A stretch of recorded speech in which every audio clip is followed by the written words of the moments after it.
Hello viewers, welcome to filmi craft. நான் உங்கள் அருண். இந்த எபிசோட நம்ம பார்க்க போகிறது மலையாள படமாக நம்ம ஊர் தேட்டர்ஸ்லேயே இப்போ வெளியாக இருக்கிற அதிரடி. இந்த படத்துடைய கதை என்ன அப்படின்னு பார்த்தீங்கன்னா, படத்தில் ஒரு காலேஜ் ஒன்று காட்டப்படுது. அங்கே வெகு விமர்சையாக ஒரு ஃபெஸ்டிவல் ஒன்று செலிப்ரேட் பண்ணுறாங்க. அதில் ஒரு மிகப்பெரிய சம்பவம் அரங்கேறி போகுது. இதனால் எப்பா இந்த ஃபெஸ்டிவலே வேணாம்ப்பா அப்படிங்கிற அளவுக்கு அந்த ஃபெஸ்டிவலே அந்த காலேஜில் பேன் பண்ணிடுறாங்க.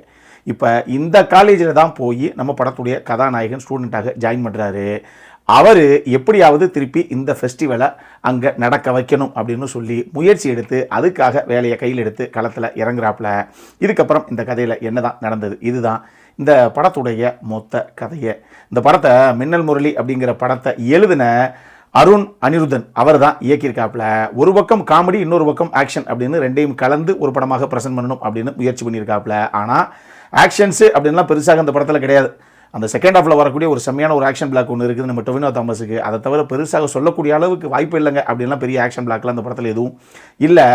காமெடியாக கூட ஒரு சில காட்சிகள் அட்டகாசமாக ஒர்க் அவுட் ஆகிருக்கு. உதாரணத்துக்கு, எதுக்கு இந்த காலேஜில் வந்து நீங்கள் சேர்ந்தீங்க அப்படின்னு கேட்கும்போது, அதுவும் எதுக்காக இந்த குரூப் எடுத்து சேர்ந்தீங்க அப்படிங்கும்போது நம்ம பேசில் ஜோசப் ஒரு காரணம் ஒன்று சொல்லுவாப்புல. அதுக்கு அந்த காரணமாகட்டும், செகண்ட் ஹாஃபில் டுவர்ட்ஸ் கிளைமேக்ஸ் போகும்போதெல்லாம் நைட் ஒன்று கால் பண்ணுங்க அப்படின்னு பட்டுன்னு ஒரு டைமிங்காக ஒரு டெலிவரி ஒன்று வரும். இந்த மாதிரி ஒரு சில இடங்கள் டெஃபினட்டாக நம்ம சிரிக்கிற அளவுக்கு அட்டகாசமாக உட்கார வச்சிருக்கு காட்சிகளாக இந்த டீமு. பட் மொத்த படமாக பார்க்கும்போது எனக்கு காமெடி அப்படிங்கிறது ஆன் அண்ட் ஆஃப் ஆகத்தான் இந்த படத்தில் ஒர்க் அவுட் ஆச்சு. பட் இப்படி ஒரு படத்துக்குள்ள நீங்கள் பில்கேட்ஸை பற்றி பேசுகிற அந்த தருணத்தில் நீங்கள் சசி தரூரை சொல்லுங்கள் அப்படின்னு அதை உள்ள மென்ஷன் பண்ண அந்த விதமாகட்டும், அதே நேரத்தில் அந்த இன்ஸ்டன்ட் காங்கிரீட்டை பற்றி பேசக்கூடிய அந்த ஒரு மொமெண்ட்டில் கூட முல்லை பெரியாறு டேமை பற்றி பேசின ஒரு சில விஷயங்களாகட்டும்னு அங்கங்கே ஒரு சில விஷயங்களை இலைமறைவு காய்மறைவாக அங்கங்கே வச்சுக்கிட்டே போயிருக்கு இந்த டீமு. இந்த படத்துடைய இன்ட்ரோல் பிளாக்கு இவங்க அரைவான விதம் சூப்பராக இருந்தது. அந்த இன்ட்ரோல் பிளாக்கு செம்மையாக இருந்தது ஆக்சுவலி. அதே நேரத்திலேயே இந்த படத்துடைய கிளைமேக்ஸு அது ரொம்ப எமோஷனலாக அப்படிங்கிறத விட ஒரு மாதிரி கொஞ்சம் ஃபீல் குட்டாக இருக்கிற மாதிரி ஒரு கிளைமேக்ஸாக செட் அவுட் பண்ணியிருக்காங்க இவங்க. பட் எனக்கு அந்த கிளைமேக்ஸை பார்க்கும்போது உன்னிடத்தில் என்ன கொடுத்த கிளைமேக்ஸ் தான் ஞாபகம் வந்தது. ஏன் அப்படின்னு இந்த படத்துடைய கிளைமேக்ஸை பார்த்து நீங்களே தெரிஞ்சுக்கங்க. அதே மாதிரி அந்த இன்ஸ்டன்ட் காங்கிரீட்டுங்கிற அந்த மேட்ரை இவங்க கிளைமேக்ஸில் யூஸ் பண்ணது நல்லா இருந்தது அப்படிங்கிறத விட பரவாயில்லப்பா கொஞ்சம் யோசிச்சிருக்காங்க வித்தியாசமாக அப்படிங்கிற மாதிரி ஒரு ஃபீலை எனக்கு கொடுத்துச்சு. இதெல்லாம் தாண்டி நம்ம ஏஆர்ஆர் அவருடைய கம்போசிஷனில் அந்த ஸ்நேகிதனை பாட்டு அது பிளேஸ் பண்ணப்பட்ட இடம் இருக்குது பாருங்கள், அட்டகாசம். நான் இந்த படத்துக்கு அவர் மியூசிக்னு சொல்ல வரலப்பா, அந்த ஸ்நேகிதனை அலைபாய்தியில் வருதே அந்த பாட்டை ஒரு இடத்துல பிளேஸ் பண்ணியிருக்கும் இந்த டீமு. அடாடாடாடா, ஏஆர்ஆர் வேற மாதிரி ஒரு லெஜெண்டியா அப்படிங்கிற மாதிரி தியேட்டர்ஸில் இப்போ கேட்குறது கூட அப்படி ஒரு வைப்பு அந்த பாட்டு செம்மையாக இருந்தது. படத்தில் பேசல் ஜோசப்பை பொறுத்தளவுக்கு அந்த கதாபாத்திரத்துக்கு என்ன தேவையோ அதை கணக்குச்சிதமாக பண்ணியிருந்தார்.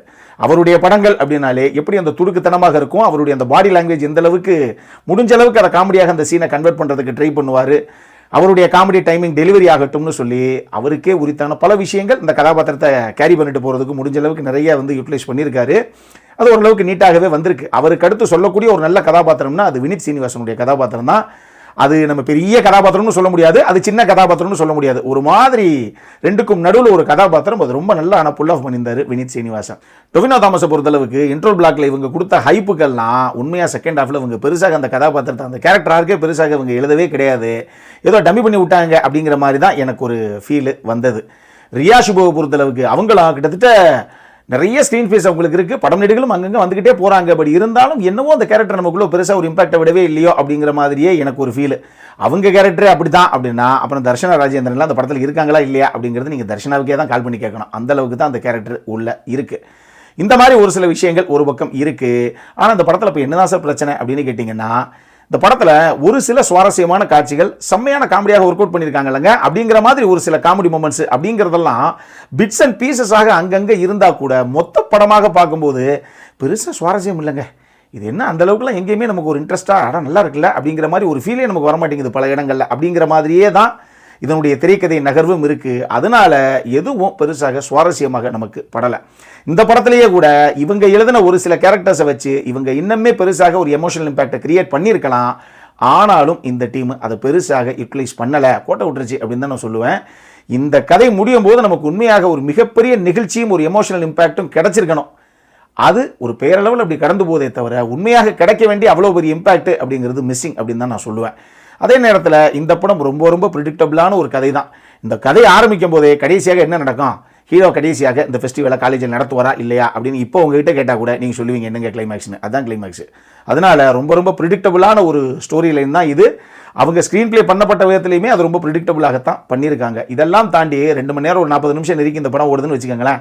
இவங்க எடுத்துக்கிட்ட அந்த கதைக்கெல்லாம் சாலிடாக இவங்க என்ன ஒரு 10-15 நிமிஷம் கத்திரி போட்டே ஆயிருக்கணும். வளவலா குளவலான்னு ஓடிக்கிட்டே இருக்குதுங்க, சுவாரஸ்யமே இல்லை. அப்புறம் எதுக்கு இந்த அளவுக்கு ஜவ்வா இழுக்கணும் அப்படிங்கிற ஒரு ஃபீல் ஒன்று நமக்கு வரத்தான் செய்து. நிச்சயமாக லென்த்தும் இந்த படத்துடைய ஒரு மிகப்பெரிய பிரச்சனைகளில் ஒன்று தான். மொத்தமாக நம்மளை பொறுத்தளவுக்கு ஒரு ஆவரேஜான வாட்ச் தான் இந்த அதிரடி.